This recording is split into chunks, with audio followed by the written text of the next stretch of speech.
three things that will help out with your joint and hip stability. One is a hip hike.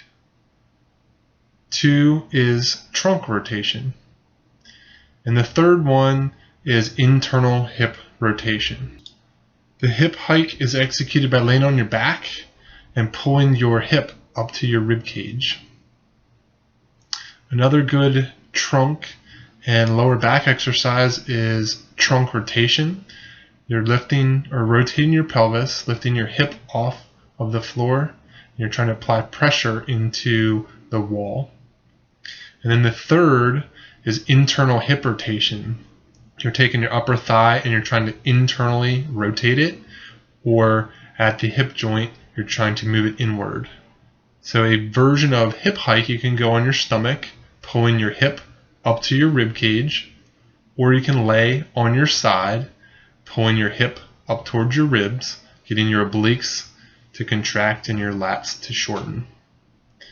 An advanced version is standing, trying to pull your hip up towards your ribs, and this is loaded.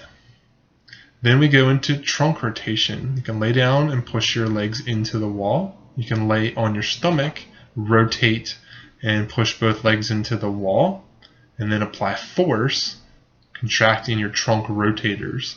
Then another version of trunk rotation is a seated trunk isometric.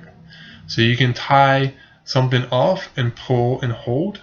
And then also we have dynamic movements, which is loading your spinal rotators and also incorporating your shoulder. And then we have a full body trunk rotation, getting your legs, your hip, your lower back, and your arms all involved into a movement. And finally, the versions of internal hip rotation. So this is a single leg, where you're rotating your leg away from your body, or internally rotating your hip. This is two legs, rotating, pushing into a door jamb.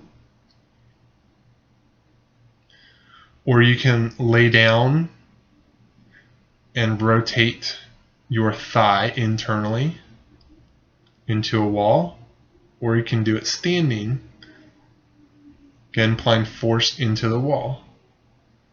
And then finally, dynamic strength or high resistance, you can do bands or cables by pulling them away.